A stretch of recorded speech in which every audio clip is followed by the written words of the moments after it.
Nah, kalau kita bicara soal threat actor, ya, itu ada level-levelnya ya.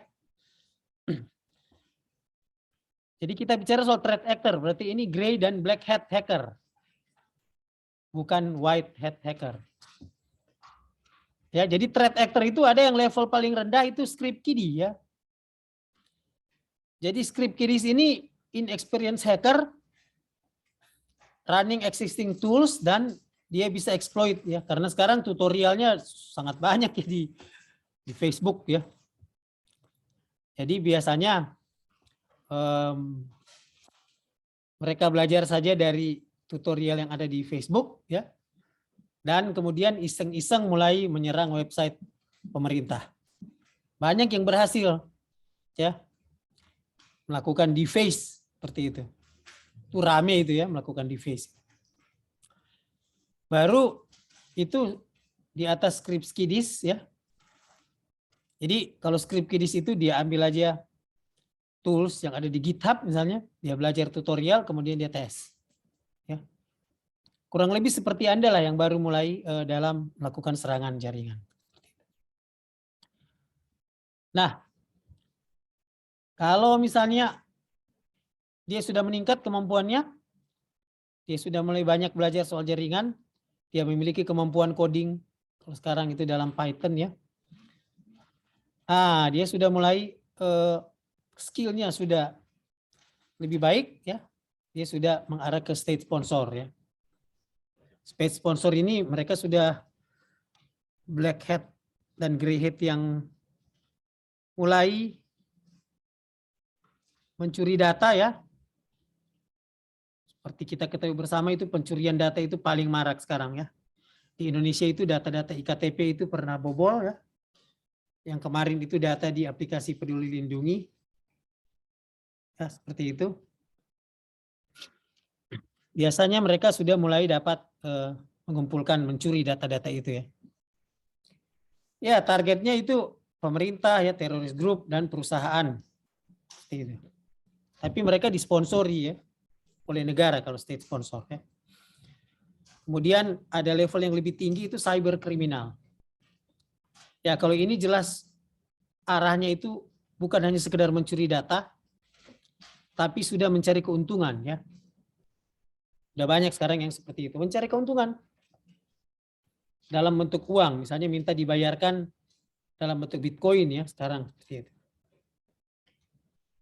Nah, ada juga tipe yang lain ya, threat actor yang namanya aktivis ya. Aktivis ini mereka lebih ke gerakan sosial dan gerakan politik ya. Mereka mencuri data, kemudian memposting artikel dan video yang memberikan informasi-informasi yang sensitif. Seperti misalnya pernah coba Anda search Panama Papers ya. Itu pernah heboh di Indonesia itu Panama Papers yang berisi orang-orang kaya di Indonesia yang punya simpanan uang di Cayman Island ya, di luar negeri. Ya. Itu bocor termasuk tokoh-tokoh pemerintahan di Indonesia itu disebutkan dalam Panama Papers. Nah, Panama Papers ini dibocorkan oleh aktivis ya. Mereka bisa mencuri datanya kemudian mereka bocorkan ke publik.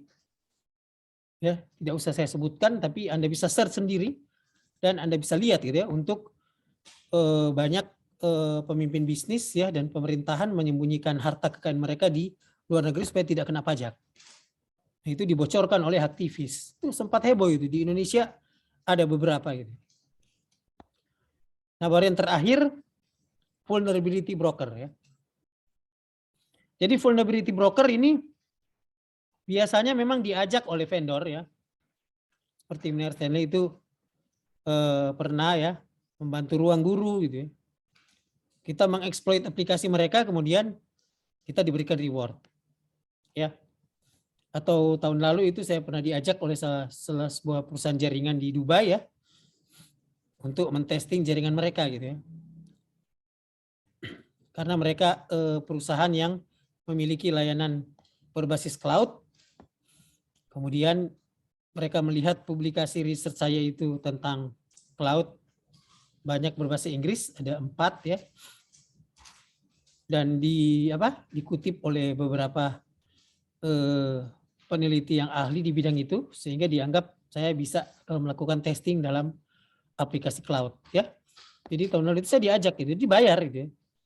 Dari 12 langkah testing saya berhasil lakukan 8 ya, dibayar seperti itu. Itu yang namanya vulnerability broker.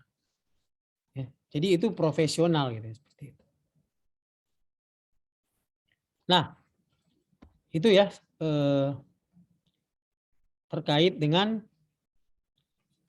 evolution of threat